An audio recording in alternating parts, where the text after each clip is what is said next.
Fossil Pokemon are extinct, but not because they're weak. Well, I hope not anyways. These gals, guys, others, and prefer not to says are part of one of the most interesting subgroups of Pokemon, with designs that often break the rules, not unlike the Ultra Beasts. And some go even further than that. While they have the potential to be strong, they also have many common weaknesses shared amongst them, all thanks to faulty fossil restoration tech mixing rocks into their DNA. I could be a fossil one day. Doesn't mean I was part rock type when I was alive. Today I'll be putting them to the test in a hardcore Nuzlocke of Pokemon Sword, and honestly I chose this game because it has the most fossil variety, but there will be some very tough challenges that push these guys to the extreme. Without Shieldon or Cranidos being available, the total number of fossil encounters is 13. That's 2 more Pokemon than the number of towns and cities in Galar, which is where I'll be acquiring new fossils randomly. In order to give every fossil its fair share, I'll also count both halves of the wild area for encounters. But for the starter, I decided I should pick between Omanite, Lileep, and Archon. They each sort of fit the same vibe of the Kanto starters, so I thought it would be cute. While Omanite and Lileep have really grown on me recently, considering who the first gym leader is, I felt like Archon was by far and large the best choice. Even if he has an ability that could potentially ruin everything. The big upside to Ervolgario is that his resulting aggressive playstyle should synergize very well in a Nuzlocke. Ending battles quickly is a luxury that Omanite and especially Lileep would not be granted. And Ervolgario won't be alone for long, because up in Wedgehurst, our next reincarnated buddy is randomized to be Trilobee the Kabuto. I've been a Kabuto truther since day one, and am super excited to finally use one in this run. And even more so, I'm glad I have someone on board who isn't weak to water types. Yeah, I could have had Hop pick Grookey, but given that my starter is a flying type, it didn't seem right.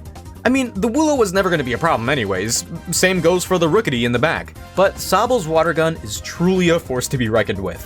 I immediately realized I was in over my head when Trilobee took almost half from the attack, easily putting him in crit range. We're already in a predicament, but it isn't like we don't have anything going for us. It's not the strongest move, but Trilobee can recover a little bit back with Absorb. He's more of a physical attacker, but it is something. It also helps a lot that Sobble spent a turn growling, giving us more time to continue healing and safely take advantage of our held Oranberry the next turn. This is the strongest the Oranberry will ever be for the rest of the challenge, yet the water gun still outperforms its recovery. Trilobee is fighting like his life depends on it. Wonder where he got that idea from. And does everything he can. But Sahul still lives on 1. They outspeed us, and 8 HP is nowhere near enough to survive another water bullet. I could be looking at an early reset, even with these prehistoric powerhouses. But if I'm looking at these stats correctly, Ervolgario should survive 1. I kinda need to swing for the fences to make this work, so Ervo comes out to bat, and he doesn't strike out. Ervolgalio's berry takes him out of defeatist range ever so slightly, meaning he could safely use quick attack for the kill, with Rookity following right behind. I am already heavily regretting giving Hop a Sobble, and I have no idea what I'm gonna do when it evolves. A brief train ride with Hop the Op brings us to the wild area. We were supposed to end up in Motostoke, but the tracks were taken over by a herd of Wooloo. Sounds like I'm doing some good by bringing the fossil Pokemon back.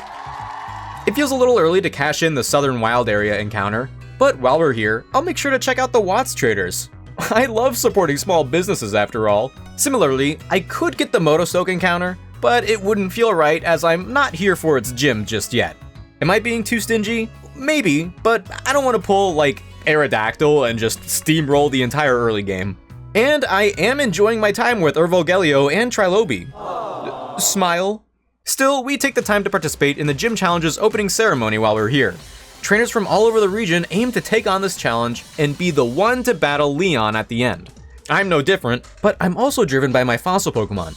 People don't really use them, even though fossil restoration machines have been commonplace for like 20 years. I'm here to prove that my Jurassic juveniles still got it, and the ceremony was just what we needed to snap into it. When we battle Hop again, no funny business, I just keep Ervolgario out the whole time. While Pluck isn't any stronger than Wing Attack, it does look stronger, and now that we know Water Gun won't one-tap us, it's used to wrap up this fight way quicker than the last one. Now, Bead? Well, Trilobee just made sure the TR we got from the traveling salesman actually worked, and I can confirm, Wattsman was not messing around. This is the good stuff. Our momentum comes to a screeching halt here in Turffield, for a handful of reasons. As we're bringing the same number of Pokemon to the gym as the gym leader, and we won't be Dynamaxing, the grass gym will be precarious. Fortunately, I have no reason not to pick up another fossil now, and I will 100% take an Anorith. Oh, hey, I've got the counterparts to the other starters. Not counting any of the single stage fossils, Shrimp is exactly who I needed. Sure, he's still part rock, but with the right timing, his bug half can more than make up for it. More on that in a second. Also, bonus points for being one of my favorite fossil Pokemon ever. Until him. Shrimp isn't exactly a cure-all, as his superhero potential lies within a move that is less than reputable. Fury Cutter is fully capable of sweeping, but I like to avoid sub 100% accurate moves as much as possible. On the other hand, I'd still rather rely on it than Ervogelio, whose pluck wouldn't so much as tickle the will-be behemoth known as Galarian Whimsicott. Yes, I'm betting it all on Fury Cutter. That's the whole strategy. Luckily, I picked up the Silver Powder on Route 4 before the fight, which gives us somewhat playable odds to begin with. But once the Gossifleur went down in one hit, I realized that I made a huge miscalculation. That little grass type was supposed to survive one Fury Cutter to then be taken out by the second. Now we're facing down a Dynamaxing Eldegoss with our Fury Cutter doubled to 80 base power as opposed to 160. Switching isn't an option, but because I know we're faster, Milo should go for the resisted Max Strike to lower our speed. Shrimp lands his second attack, and wait, is Milo not feeding his Pokemon Dynamax candies? That was only supposed to do about half. Either way, I predicted correctly, and Milo goes for the speed control after all. Even resisted, it does pretty significant damage to us. And sadly, I have no other option but to leave Shrimp in.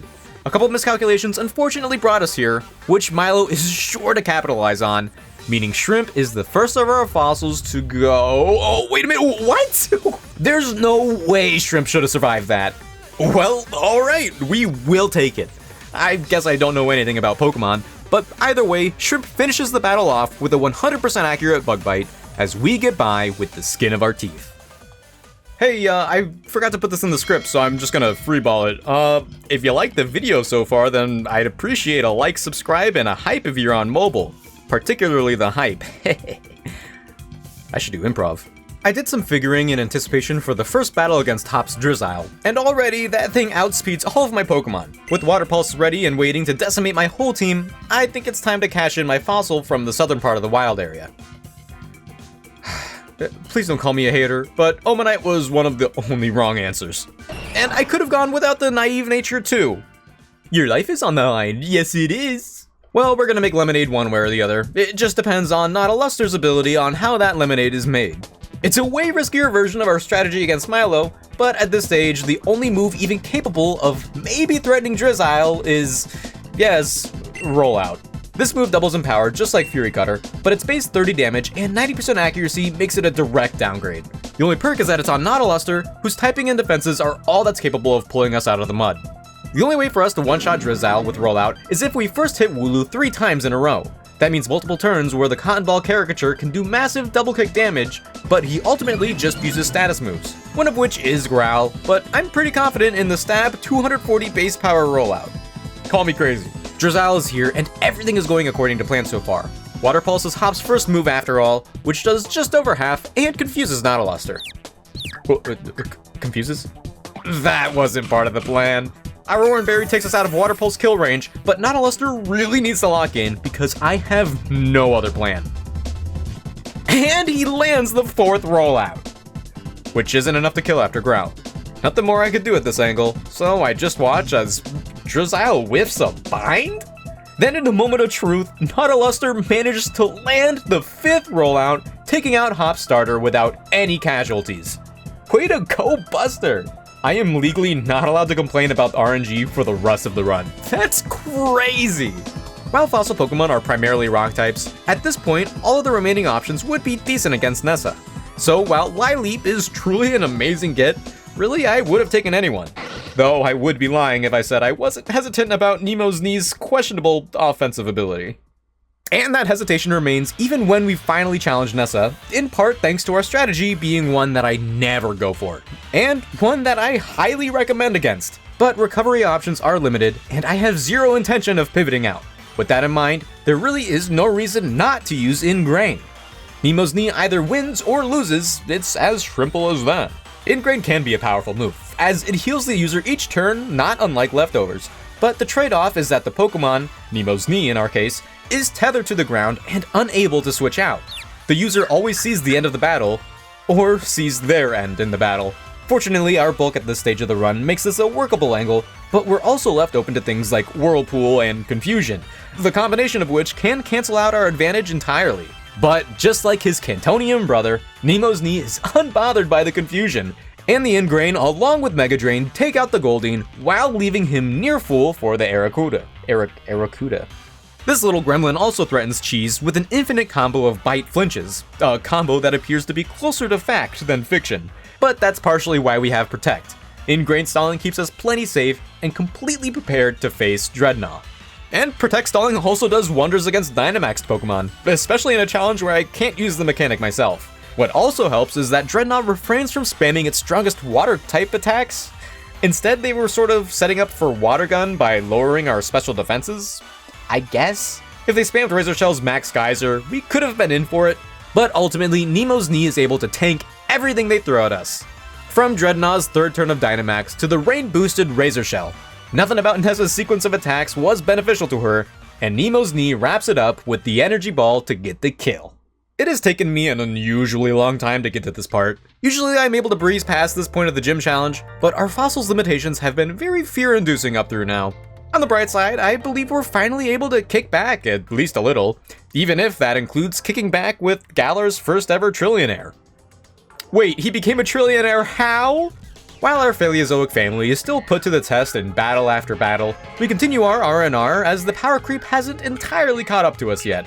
Bede, for one, still hasn't fully embraced the fairy typing, so Shrimp turns this battle into a smorgasbord using Bug Bite.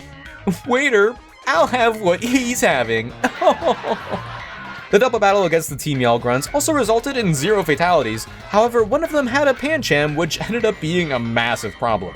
I ended up heavily relying on Hop to finish it off with his Corvisquire, but he appeared to do everything in his power not to get the KO. He only finally got around to it when he literally had no other option, which is why I'm gonna keep referring to him as Hop the Op. Anyways, our return to Motostoke for the 3rd gym badge means that the city can finally be used to round off our team with a 6th member. Really excited to see who we get this time. Well, every time I am, but also this time. You know what? It's about time!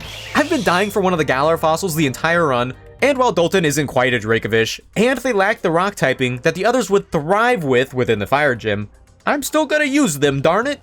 Our first battle against Marnie could have been a nice warm-up, but really I can't even bring myself to call it that. Kabu is probably the best opponent my team could hope for. If every boss somehow had a team like his, fire types I guess, that would be a blessing. I didn't even theorycraft, really. We just came up with one strategy and decided to full send it.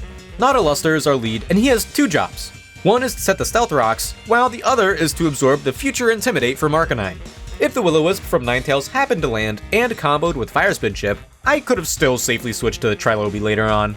Either way, things worked out perfectly, and after Ninetales was taken out thanks to our Surf TR from the wild area, Nautiluster stays in to do extra chip damage on Arcanine. Really, I'm looking for an opening to bring in Dolton, so lowering their speed and putting them in range of an Ancient Power knockout is ideal. Yep, you heard me right. While Dolton wasn't cursed with the rock typing, they still gained access to Ancient Power. Though they probably would have preferred that curse to their current one. Somehow Arcanine withstands the first Ancient Power, but with an Omni Boost comboed with Shell Bell healing, it ain't no thing but a chicken wing, as they say. Now with the Stealth Rock's damage immediately bringing Centiskorch to half, along with the access to the 4 times effective Ancient Power while Omni Boosted, Kabu is effectively in checkmate. Wait, how did he survive? Anyways, Dolton is that they-them, and we finally escaped the early game. It's just too bad that the next gym is gonna be one of the hardest. I'm also a little worried because Hop and Bede ended up having a battle of their own, and Hop somehow lost. This puts him on his own training arc, and I really could have gone without him becoming a bigger problem. Just like with Motostoke, Hammerlock's fossil will be delayed for its gym fight, but 2 other encounters are available anyways. One from the northern half of the wild area, and one from Stowonside.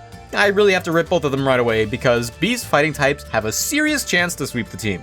It doesn't help that every single one of my Pokemon are just out of reach of evolving, and their sub 400 BSTs are gonna start becoming a problem. But fossils are good, guys, I promise! Luckily, my 2 newest mons have yet to be power crept by Hop. Sure, I would have loved to have a stronger electric attack than Thundershock, and Nemo's knee's lower speed increases our chances of being on the receiving end of bad RNG, But Hop's team is going through its first stage of puberty. His team is not that different from mine, and like I said earlier, I probably have no room to complain. The fact that all my fossils are still alive by this point is crazy, and it's probably something that I wouldn't be able to replicate on additional attempts. So, who will be my restoration from Stolonside? If it's exactly who I need, I could delay the other wild area encounter. You might be wondering what the purpose of that would be. Well, to be honest, gameplay-wise, it's objectively the wrong play to delay it. Obviously, more options means more opportunities, but if I get the best fossil for the gym and just pick up a worse fossil, then that second fossil would just sit on the box for no reason. If that were the case, then I would rather pace myself for a better experience of connecting with these Pokemon overall. Anyways, with that, let's see who we get. This poor creature. Alright, but you know, it's not bad. Believe it or not, I can certainly find a use for Ordo in this gym, even if they're weak to fighting types. But if I'm honest, I do need a little more oomph. Ordo's gaining the equivalent of a fraternal twin, and if she evolved, it wouldn't be the end of the world, but sadly, I was not fishing for a tier 2ga. Welcome to the team, Turters. Aw man, I knew I should have played Shield version. Why does Sword have to be so much more marketable? Alright team, some of you may die, and somehow that's the only thing I feel like I can promise. I don't have a point I'm building to, so honestly, it was nice knowing you. That's all I got. To start off our seemingly futile attempt to obtain the 4th badge, I'm leading with Ordo against Hitmontop. Things are already very touchy, as there is no room for any errors or crits. Ordo needs at least 2 turns to set up Hail and Aurora Veil. I'm really thankful that Aurora Veil doesn't end when the Hail does, because apparently this Hitmontop has Technician as opposed to Intimidate. Even non-boosted, their Revenge brings us to the yellow. Hey, I think that was a low roll. Ordo at least has Ice Body and uses Protect to maximize our recovery from the Hail, which saves them from any high roll kills. Once the Aurora Veil gets set up, we're in business and need to get Ordo out of there. I plan on setting them back out later on to set up the Veil a second time, but this will be all we get. On the bright side, it's exactly what Galio needs to thrive. An unboosted Revenge leaves us in the green, and we outspeed to use the Sharp Beak boosted Pluck to pick up the kill from there. With Bullet Punch on the table, Pangoro comes out next, but without seeing the kill, they'll want to set up. As the opposed Pokemon attempts to use Workup, Galio is open to get another knockout with Pluck. That could have been worse because that kill was a dice roll. Penultimately, we have SWSH, and he's ever so slightly more bulky than the others, so once he survives our attack, gets hit hard with a full power Revenge. Which just isn't enough to knock him out with Ordo's Aurora Veil. We only have a couple more turns to appreciate this support, but we're making full use of it. Finally, Machamp is up, and Gmax Cheat Strike is a problem, especially because a heightened critical hit ratio is not what we need right now. Luckily, the Fighting Neutral Shrimp's only available ability is Battle Armor, which makes him immune to crits, so he's guaranteed to only take 40% as a result. Ahaha, yay! There's 2 turns of Gmax left, and only 1 turn left of the Veil. We have a few options, such as a Protect to stall out the second turn of Gmax. However, Iron Defense lets us keep some bulk after it ends. I'm a little worried about Max Strike lowering our speed, as the AI loves speed control. But once we commit to the added bulk, Machamp simply uses Chi Strike again. Most of that damage is healed off with our Citrus Berry, but now that Aurora Veil has completely worn off, Shrimp only has the bulk to stay in for 1 more turn. Instead of stalling out the final turn of Gmax with Protect, because we still outspeed, Shrimp burrows underground to take 0 damage from Max Darkness. The Machamp shrinks down to its normal 5 foot 3 inches and takes some nice damage from Dig, only to finally go for the speed control with Scary Face after all. Shrimp uses Protect to scout what their next move is, which is obviously Revenge, and after doing some figuring, I came to the conclusion that still we do not want to stay in on what would basically be close combat. Instead, Shrimp tags in Dolton, who is just barely prepared enough to be comfortable with this matchup. Leftovers and Protect do wonders. I'm addicted, Your Honor. But we also are able to avoid yet another turn of damage since Machamp wants to go for the speed control again. Thanks to the chip damage from Shrimp, just 2 of Dolton's Plucks are barely strong enough to get the knockout, somehow concluding this gym fight against Bea with 0 casualties. Galio gets a surge of energy and becomes my first Pokemon to finally evolve. And let me tell ya, you've earned it, buddy. Defeatist is still a thing, but Ervo's power has massively increased. And you know what? Turters can evolve too. Why not? He's Ordo's fraternal twin, so some of their credit must have transferred over. I'm pretty sure that's how that works. Sure, there's a little bit of melodrama right after earning the badge, and there are some heavy archaeological undertones, but none of it results in any fossils. Just a statue alluding to a hidden, untold story of the region. Yawn. I wouldn't even say the battle against Bede is anything of note either. He's still only using Pokemon with base stat totals similar to the first stage starter Pokemon. And while I was fighting him, I had trouble picturing him beating Hop with such confidence. But then I remembered the team Hop was running a second ago. Glimwood Tangle, while very pretty, is functionally just a hallway for us to use to get to Balanlea, which I still am not sure how to pronounce, I don't think. This city is great because in addition to whichever fossil we pick up, it's also where we can pick up the TM for acrobatics, the Eviolite, and the Choice Scarf. So much value stuffed into a 30 square foot break in the forest. The Eviolite may be about to fall off tremendously, but better late than never, I guess. Wait, what's a Chinchou doing here? When it comes to the new buddy we pick up, at this point I'll be happy with anyone. After this gym, every fossil will be in evolution range, and Arctozolt is in fact included in that group. Man, Gen 6 fossils found dead in a ditch, I guess. Chilio is interesting in that their electric and ice typing is incredible offensively, but defensively, they look like they've already got one fin in the grave. Using this mon almost feels like a war crime, but look at that smile. Maybe that shaking is just how Arctozolt generates electricity. Opel's gym, as always, is a weird one to tackle when it comes to hardcore Nuzlocks. I already have extra rules like the anime gym rule, no Dynamaxing, and so on, so adding an additional rule for Opel's quiz gimmick specifically begins to feel a bit much for me. Sure, after playing these games one time, we're never gonna get any question wrong, and the gimmick gets invalidated, and a player could just get boosted every few turns. But if we keep adding all these clauses, like answer every question incorrectly, are we just gonna clause our way out of interacting with the game design? I guess as long as what you're doing keeps the game fun to play, it doesn't hurt. But at the moment, I just can't be bothered to force myself to answer every question incorrectly to make the gym more difficult. As it turns out, that didn't really change much about the fight anyways. I planned on pivoting throughout this battle from the get-go, and Chilio proves that we didn't need any buffs to begin with by taking out both Weezing and Togekiss on their own. Man, Chilio is so cool. We did have to switch for the Mawile, especially considering Chilio was locked to a Thunderbolt thanks to the Choice Scarf, which gave Turturs a perfect chance to make his battle debut.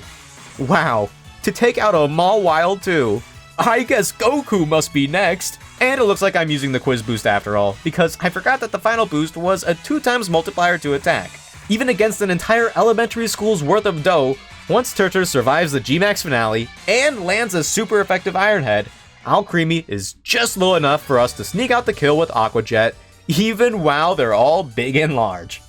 And with that, Turturs has inspired fossil Pokemon for generations to come because the level cap has finally surpassed level 40, meaning each and every one of my unevolved dinosaurs gets a power boost that will be hitting all of my opponents like a truck. Of course, by now we already have 5 fully evolved Pokemon, so this change isn't as drastic as I imagined in my head, but it's a significant one, nevertheless. And Hop the Op is none the wiser. Sure, this is our first time against the fully evolved Inteleon, and in pure power creep standards, this is technically where he should be the scariest. But on the contrary, my fossils have never been more prepared, which is great because after Irvogaleo one-shots Hop's Trevenant, Inteleon shows up right away. The primary reason as to why this guy isn't an issue is Ordo, who's already been getting way more use than I anticipated. While they do get nerfed plenty by tearful looks, Hop's best attack against us is Snipe Shot, which does surprisingly little. While Ordo's body slams do less and less every other turn, once they get the para, Chilio is completely safe to switch in and Thunderbolt for the kill. After that, the battle's incredibly simple. Each and every mon on my team has a matchup here that they perfectly counter, and there's nothing Hop can do about it. I do feel a little bad kicking him while he's down, like for the second time in the same day, but I'm sure my fossil friends much prefer this sequence rather than the touchy battles from earlier in the run. The team has found their footing so much so that it really doesn't matter who we pick up in Sirchester. And you know what? Amara is really thematically appropriate for a city like this. Not exactly helpful for the Rock Gym, and definitely not the peak specimen that is Dracovish, but we finally picked up a Kalos fossil. Though it is kinda hitting me that the exact 3 Pokemon I was anticipating for the most at the start will be joining the team last. Huh. But like I said, it didn't really matter who we got here, because inversely to the other Pokemon Sword exclusive gym leader, we have many counters for Gordy. Even if I happen to lead with Trilobi when I meant to send out Nemo's Knees, I'm chillin'. Sure, it'd probably be in my best interest to switch right away, but this is Trilobite we're talking about. Liquidation does half, and Barbaracle sets up Shell Smash. Okay, I might have misplayed here, but we've still got physical bulk. Even if Aqua Jet doesn't get the kill after the defense drop, Trilobite should be fine. Always believed in you, buddy. Gordy's Chuckle is next in line, but we won't be living any attacks even from this thing. Nemo's knee is up, and oh gosh! And he's pretty well equipped to solo this little worm. Even admits the plentiful struggle bugs lowering his special attack. The only caveat here is that I want to be prepared for the last two Pokemon. So before Shuckle goes down, I switch out to Nautilus the Poke Crusher. His speed gets lowered on his switch in, and at the risk of another speed drop, he uses Stealth Rocks before attacking. We're already not the fastest, what's a little -2 speed anyways? Nautilus still outspeeds Shuckle, who would have guessed, and proceeds to permanently submerge him with Surf, just as he does with Stonejourner. The problem is that this incredibly subtle reference outspeeds us even if we hadn't gotten debuffed, and uses that chance to set Wonder Room first. This move swaps every Pokemon's physical and special defense stats, which isn't too bad yet because Stonejourner spends the following turn setting Stealth Rocks. But Colossal is indeed a physical attacker, and with the Wonder Room making his physical attacks hit my rock types on the special side, his attacks are gonna hurt a lot. Well, I've been risking crits throughout this entire run, so why stop now? Colossal Gigantamaxes and only outspeeds us because we're at -2 speed. To use G-Max Volcalith, Nautilus manages to survive and heal back with his berry, which allows him to attack with Earth Power. It's not quite as strong as our stab boosted Surf, but even though we're slower now, I'd still prefer not to max out the active Volcano's speed. By the way, if we weren't at -2 speed, we could have just outsped and got the kill here. Well, thanks to the Citrus Berry heal, and our rock typing making us immune to the chip damage from Volcalith, we're safe to Protect Stall the second G-Max turn. On the final turn with Wonder Room still up, I switch to Turturs who, boop bop beep, doesn't get crit. It's as easy as that. And now because Turturs happens to have a plus speed nature, we're able to outspeed and finish the fight with Liquidation. Pretty winnable fight from many different angles, but not gonna lie, I would have much preferred not overcomplicating everything. My original line rocked, but I guess we'll just have to take my word for it. Pokemon Sword and Shield threads a fine line, and that line gives Hop the same number of battles as the gym leaders at this point in the game. Actually, I lied. It's more. This is the 6th battle against Hop that I'm showing, which is right after the 6th gym leader. But I skipped over the very first one where it was just the starters, so this is battle number 7. He's matured after his losing streak and stopped switching out his Pokemon. To showcase that, he's switched out his Pokemon again. Even though his team has mostly changed from last time, we've pretty much solved this fight and can win almost exactly like we did the last time. The reign of Hop the Op might have come to an end, but let's put a pin in that deduction until the Windon Cup. Marnie was, swept by Urvogelio. Nothing much else to talk about there. Anyways, we are in fact within Spikemouth now, so that means fossil number 11 is gonna be unearthed, meaning we're finally welcoming in Potami the Aerodactyl. This old girl unfortunately is a little sassy, so what would be her unmatched speed is heavily hindered. Either way, glad to finally have her on board. Though Potami has some stiff competition in our starter Urvogelio. He doesn't quite match up to our newly discovered buddy in speed, but in the face of Pokemon such as Piers' intimidating Scrafty, the higher attack holds much more value. Urvogelio handily takes out the Punk Rock lead, which is followed by a U-turn that almost... that does exactly the same to Malamar. Alright. I may often forget that Skuntank is always saved for last, just like the other gym aces, but it's fine because Shrimp can be saved for later. With his special attacks, Nautiluster is very safe to whittle away at Obstagoon, but I decided to ultimately let Shrimp get the kill after all. He hasn't seen many battles since his evolution. Skuntank would be the same story, but he lands a cheeky Screech before Shrimp burrows underground, followed by an even cheekier Toxic while we're underground. I don't think that's a glitch, just a perk of the poison typing. Dig doesn't quite cut it, so with our weakened defenses and Skuntank's aftermath ability to consider, I just leave it to Urvogelio to take us home. They call him the father of all bird Pokemon for a reason. Because he's paternal? I don't really know what I meant by that. After passing by a spot that really should have had a boss fight, we returned to Motostoke for our final badge along with our second to final friend. I had to build up some more tension, but between the two remaining options, I don't think either would be much help in Ryan's double battle themed gym. And I guess we're saving the best for last after all.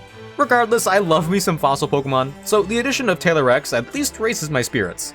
Also, I'm pretty sure I've seen several dogs that looked exactly like this in recent memory. Are we sure this is a fossil Pokemon? Being double battle focused, Raihan's gym, Stadium always ends up being one of the more threatening challenges. Doesn't matter what theme team I'm running. This is so much the case that I even have to prepare a team of 4 that can also deal with his 3 weather-setting stadium trainers beforehand. Sure, they overall aren't anything to write home about. I mean, the only thing they were able to accomplish was the murder of Dalton. What?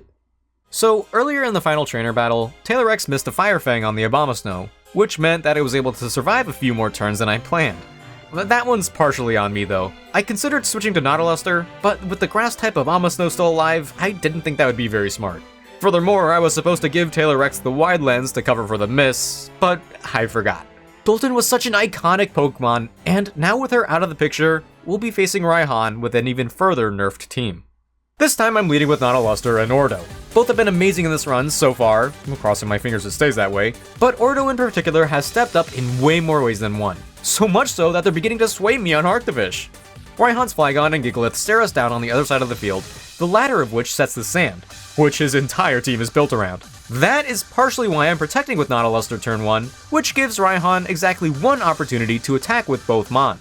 He uses that chance to do as little damage as possible, awesome, while Ordo replaces the sand set by Sandstream with the rain. I had considered doing some hail strats with Ordo and Aurora, but Aurora's ice typing is horrible here sadly. Rain on the other hand activates Nautiluster's Swift Swim ability and empowers Surf even further. The fact that Ordo didn't get hit by a combination of Thunder Punch and Rock Blast basically put Raihan in checkmate. Nautiluster, with all the power he can muster, fires off a Surf that leaves Ordo unaffected thanks to the Protect. Gigalith goes down as Flygon is brought to half. The reason Ordo protected instead of using Ice Beam was because I wanted to take out these 2 Pokemon at the exact same time to leave Duraludon on his own. A Surf the following turn does exactly that, but Sandaconda puts a wrench in our plans by activating Sand Spit to get the Sandstream back up, as it can get activated by special attacks. This weather would be a problem had Ordo not gone for Rain Dance just in case. Too bad, Raihan. Duraludon Gigantamaxes and sends a Max Knuckle fully into a Protect. Had they used Max Rockfall and simply set the sand a 3rd time, we would be in trouble, but now I could switch to Taylor X to make sure that missing Fire Fang wouldn't be her only contribution to the stadium, as Nautiluster retains Swift Swim and outspeeds Duraludon to take them out with Earth Power. But I'm sure Taylor X is still feeling pretty down about that. Just got revived, and the very first thing that she learned was that in the second chance at life, she could be sent right back under. And Dalton was a great Pokemon with very few like them. Well, aside from maybe Chilio. But regardless, I was really starting to believe this could be my second ever deathless run. Not really the wake-up call I wanted or needed, but it's the one we got. On the bright side, after riding the train with Hop the Op for hopefully the final time, he didn't even do anything to me. I should probably let it go, to be honest. Route 10 ends up being a breeze to get through this time, even with those scary Final 4 trainers guarding the way to Windon.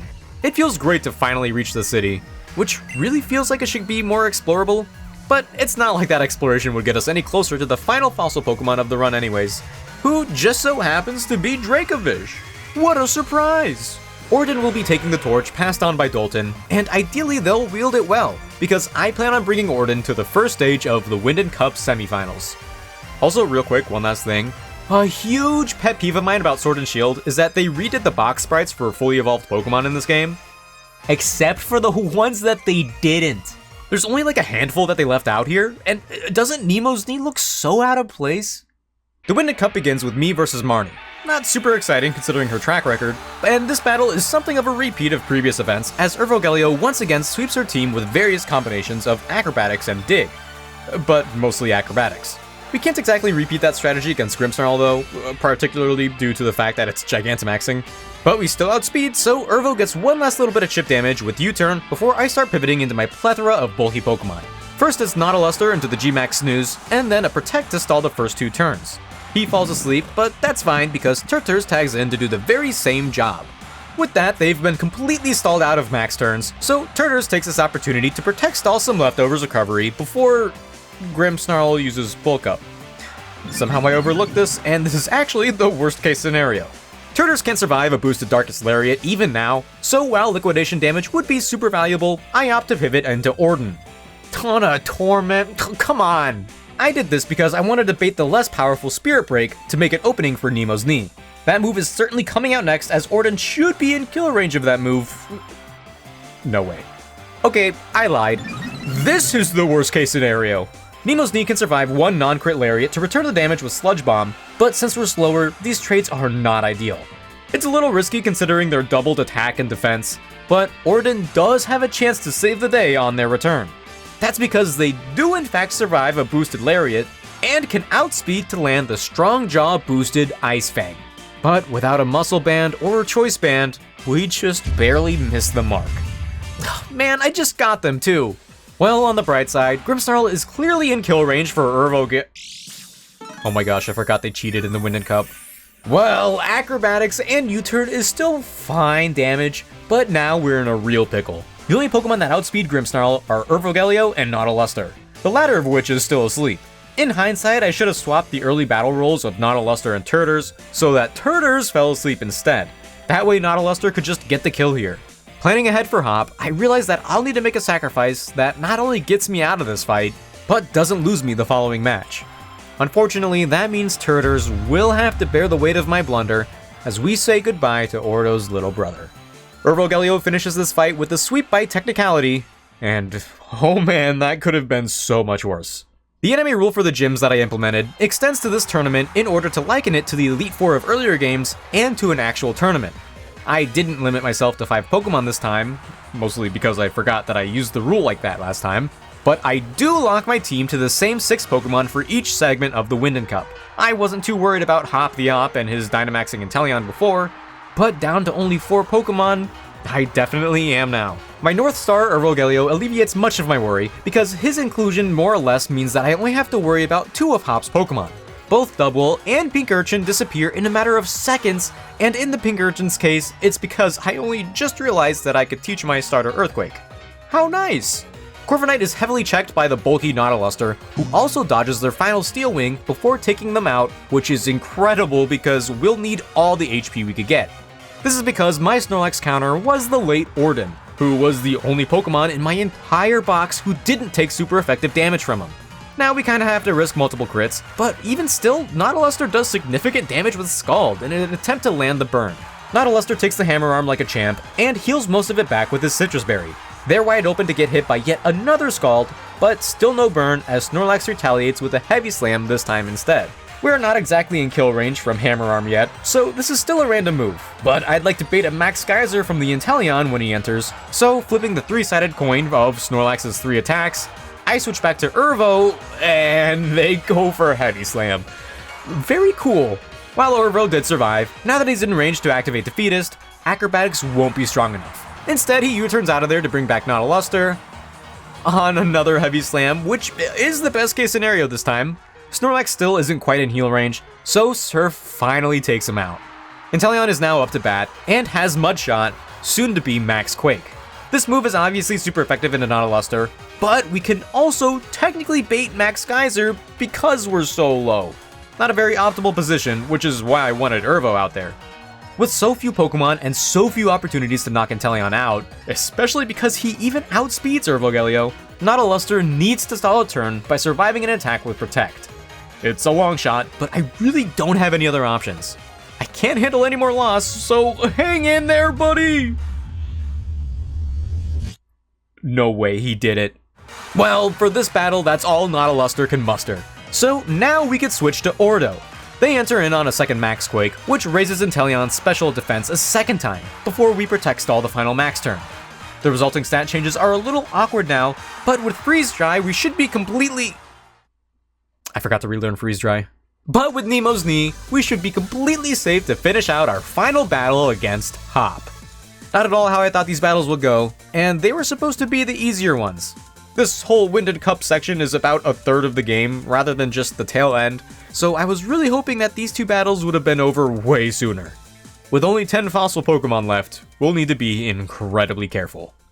One of the culprits of said time sink is this whole section with Team Macrocosmos. I'm not mad that it exists, per se, but almost all of it feels like padding, and Shrimp isn't getting any younger over here. There's also the threat that comes with facing so many Steel types, of which most of my Pokemon are weak to. But so far we haven't run into any real issues, which leaves us to face Oleana right away. I really wanted to bring more of the team's newer faces, but Patami was the only one of the bunch who could make it. Because of Frostlass's stats, I had a few different strategies I could have gone with, But Potami's here with a Choice Band boosted Crunch to do the trick. Yeah, default Stone Edge would have been fine, but there's no world in which I'm risking that miss. Now Potami baits Milotic next, who I can switch Chilio into. Thunderbolt is a very simple 2-shot even into this bulky beast, so now we bait Salazzle.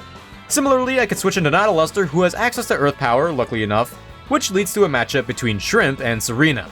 Fortunately, they didn't use Attract, because we all know Shrimp. We probably never would have heard from him again. This guy.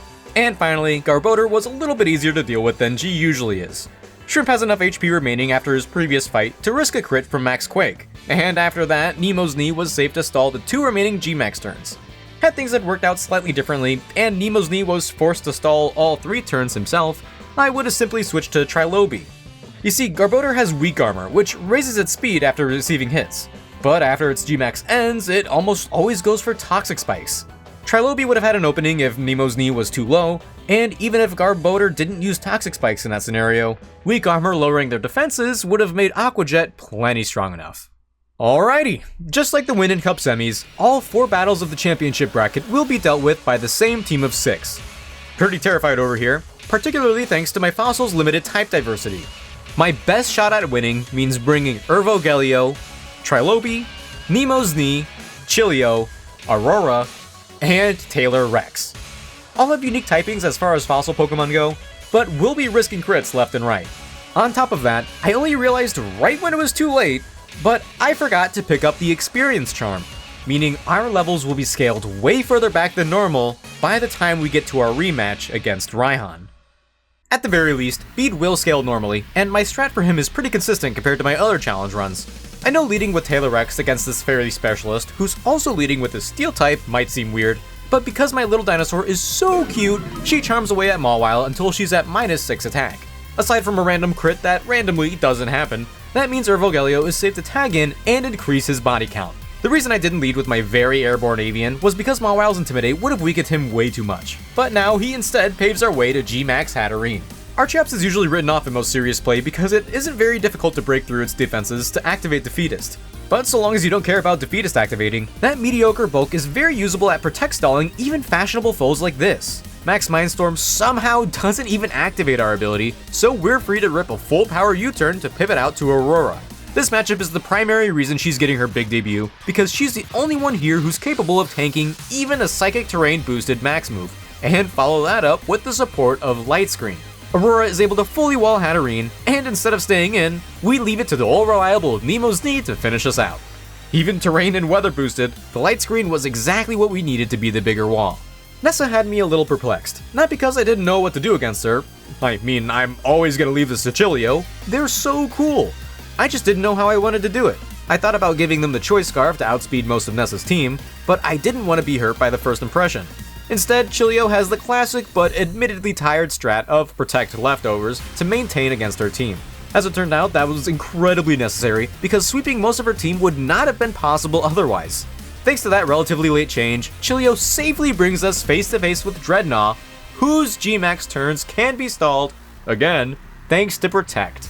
Man, how do I do it? Taylor Rex tags Chilio out in order to tank the next max turn, and proceeds to outspeed Dreadnought to lower their attack with Charm. Wow, the Gen 6 fossils are really supportive. How emotionally mature of them. This makes way for, you guessed it, Nemo's Knee to once again wrap up this fight in his long-awaited round 2 against Nessa's ace. I bet the audience was on the edge of their seats to see how this would go. Bea, on the other hand, well, yes, 5 out of 6 of my Pokemon are hurt super effectively by her fighting types, but this time, the legend that is Irvogelio is evolved, so he does exactly what you would expect. The power and speed he's acquired since our last battle, along with acrobatics, means that this is my first ever genuine sweep within the Windon Cup Championship. Sure, Machamp is tough, but by Gigantamaxing, he's turning his incredibly threatening Cross Chop and Revenge into a much weaker G-Max Chi Strike. Max Knuckle was weakened because of its guaranteed attack buff, but the enhanced crit chance isn't nearly as good, so this move is weaker for basically no reason. One Acrobatics almost one-shots them, but they survive and activate our Defeatist. Bea wastes a turn healing as we take them back to almost half, then Hervo Protect stalls their final max turn. From there, even with Defeatist, Machamp's normal-sized health bar is way too low, And that's how Ervo pulled off this sweep. I am so pleased with this performance in this run, you guys have no idea. Raihan was the wild card, and I can confirm, this battle was wild. I often try to play into his attacks, assuming he always loves to overwrite the weather with his new weather, but I know that isn't always the case. Unfortunately, we need to play super aggressively into him, and considering later matchups like his Duraludon, who is scary even in this singles format, I have very little checks and need to be ready for anything. At the very least, Trilobee is an incredibly consistent answer into Torkoal. This Sunsetter comes with Solar Beam to counter any and all Pokemon even somewhat resembling Trilobee, but with Rain Dance, that move now needs a turn to charge. While they do that, the new Weather Boost plus our Sea Incense proves to be just strong enough to one-shot even Torkoal. With Goodra coming out and wanting to use Thunder next, that means Chilio is back out here to perform their heart out. Because the raid is already set up, Goodra full sends it and spends the following turn using a rain-boosted Surf. Unfortunately, Game Freak hasn't made the change to the type chart to have Ice resist Water yet, so this move is at full power. But we only need to take one because now our Avalanche is at full power, and this insane physical attack easily gets the job done. Normally we would want to switch out in front of a mon like Turtonator. This guy has Fire Blast, and there's no way we're going to one-shot them. But Chilio and I have two things going for us. One, Turtonator is heavily inclined to set the sun back up, and two, Shell Trap is way stronger than Fire Blast. So long as we don't hit them with a physical attack, that trap never goes off. But even more to Chilio's credit, the Ice Beam Freeze pretty much sets this matchup in stone. We're on thin ice right now, and it's only gonna get thinner. Before Duraludon, Flygon is a pretty consistent threat. Rivrogelio is my only fossil on hand who outspeeds him, so no matter what, we're likely to be on the receiving end of a deadly move. In Chilio's case, since Game Freak hasn't updated the type chart to have Ice resist ground yet, that means Earthquake. Sadly, I have to stay in and risk it, because switching wouldn't be safe for any of my other mons. Aside from Ervo, of course, but ultimately it's in my best interest to risk Chilio even after their wonderful performance. But Raihan could go for Sandstorm, which he in fact does do, meaning Chilio survives and uses Ice Beam to get yet another knockout, bringing us to Duraludon in the best case scenario. This whole time, Chilio has been slowly recovering with leftovers, which has helped them navigate the AI's kill buttons. But for the same reasons as Flygon, to a much deadlier extent, I cannot switch them out right now. The Dynamax variations of Body Press, Stone Edge, and Iron Head is essentially perfect coverage against me, so once again, I'm leaving Chilio out. This time, almost certainly to die. By all means, we're still going for Protect while hoping for the best, as Leftovers recovery is significant after all. Max Rockfall comboed with the Sandstorm chip isn't even able to bring Chilio to the yellow. On top of that, Duraludon isn't going for any boosting moves like Max Knuckle or Max Steel Spike. This is still the ideal position, even if that means Chilion gets sacrificed in the process. Except they got the double protect!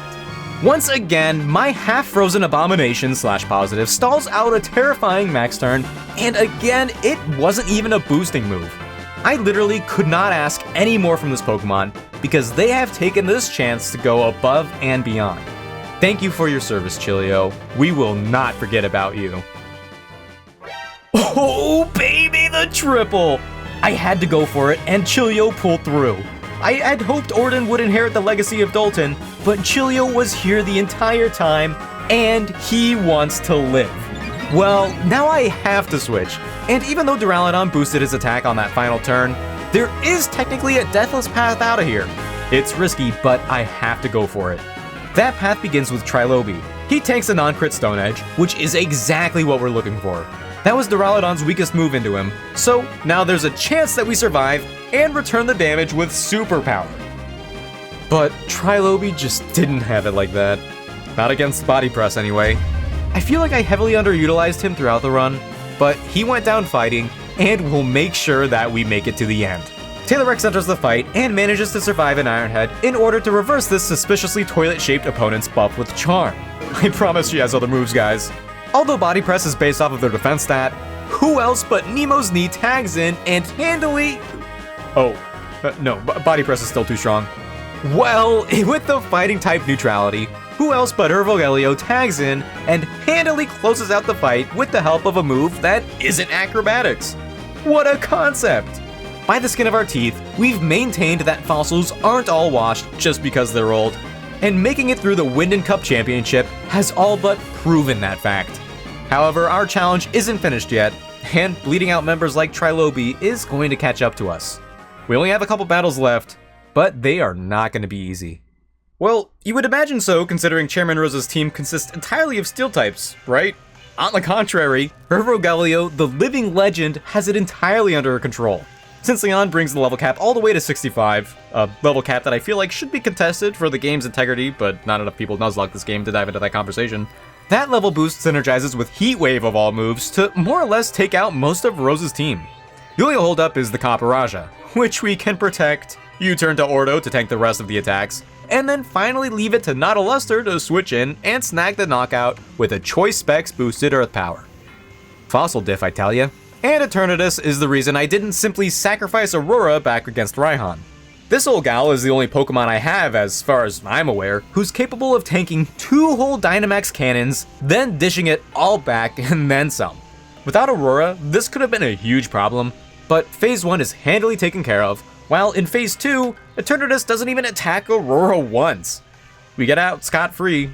Scotch-free? But Hop does get one last lick in by stealing the kill at the last second.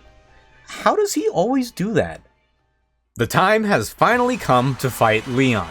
Several of my Pokemon had to return to their previous state of being in order to make it here, and honestly, considering how many close calls we had, especially in the earlier part of the challenge, I couldn't have done it with anyone else. Everything now rides on this next battle. There are no other trainers in the entire region who believed in the power of prehistoric Pokemon, even enough to try them out. And now we're about to battle the strongest trainer in the region in the most televised event in Galar's history. Defeating Leon right here and now will prove to everyone that Fossil still got it. Nautiluster, the Pokebuster, is my best possible lead into Leon's Aegislash as a Pokemon who's faster and able to tank their hits. As they do most of the time, Aegislash uses King Shield turn 1, but it fails to lower Nautiluster's attack since Earth Power is non-contact. We probably could have taken that opportunity to set up Stealth Rocks, but this Pokemon is finicky, and anything less than Hyper Offense against it could spell disaster. While they're in shield form, we managed to do about half, so even if they end up King Shielding again after their Shadow Ball, Earth Power will knock them out. Instead, they attempt to get the kill, but again, Nautiluster is faster, and basically this team's Knuckle Duster. Next is Haxorus, salivating at the thought of using Earthquake, but I've got 2 old Pokemon immune to that clear as day attack. Ervogelio enters for free, not to use Acrobatics, but instead a Choice Specs boosted Dragon Pulse, which works even better against this particular monster. Not even Patami could pull this off. I really don't know where I would be without Ervo. But his champion time is cut short because Dragon Pulse Thunderbolt is as deadly as ever. This is where Chilio makes his grand return to the Windon Stadium, a Pokemon who certainly gained numerous fans since his last performance. And this time will be no different, because even Dragapult's Flamethrower fails to kill or even burn them. So in return, the power-doubled Avalanche obliterates Leon's somewhat prehistoric pseudo-legend. Dragapult's a ghost type because no one revived them from fossils. And could you imagine the power if they did? Cinderace is the least threatening starter Leon could use, especially into Taylor Rex. Their moves are exclusively Fire, Flying, and Normal types, so Taylor is free to do whatever she wants. While she isn't Dragon Dancing, she's more than making up for a missed attack back at the 8th gym by setting up Stealth Rocks. These were getting set up one way or the other, but even better than that, her first Rock Slide lands and brings Cinderace into the red. Leon is then inclined to waste one of his Hyper Potions, and once he does, Taylor Rex lands another attack, this time taking out Cinderace once and for all. In front of the penultimate Pokemon Seismitoad, we will for sure be switching out. And even though the Toxic is very unideal for a mon like Nemo's Knee, there's no possible move Seismitoad could do next to eliminate my own Seismic Succulent. His Giga Drain heals everything back, while Shrimply getting the immediate Oko, which ultimately brings out Charizard last. With Nemo's Knee at full, Charizard is going to use a random move, with Max Airstream being the worst case scenario. I have Patami specifically for this matchup, but if they get that speed boost, then Patami will already be behind, and she can't survive more than one attack. So the plan is to get Leon to waste a max turn using the full restore. Taylor Rex's Stealth Rocks brought Charizard to half, but even still, Nemo's Knee Ancient Power will likely only put them into the red. Once we do that, the plan is for Patami to enter on the heal, and that will be game. Miraculously, Charizard just uses Max Overgrowth, but even more so, Nemo's knee, the GOAT that he's always been, uses ancient power and just defeats Gigantamax Charizard from there. We end up defeating Leon in the Windon Cup Championship, proving the power of fossil Pokemon, and end up winning the entire game. I've wanted to do a fossil run of this game for a while, and it was about as fun as I anticipated. I probably deserved 1 or 2 team wipes earlier on, but if I kept resetting, eventually I would have gotten like Aerodactyl or Dracozolt early on and just swept the early game. This particular run was really fun, so I hope you all enjoyed it. If you did, then it would mean a lot if you left a like and a hype if you're on mobile, and maybe check out my other videos too. There's plenty more like this one out there, but for now, that's all I've got. Thank you all so much for watching. I'll see you guys next time, and have a good one.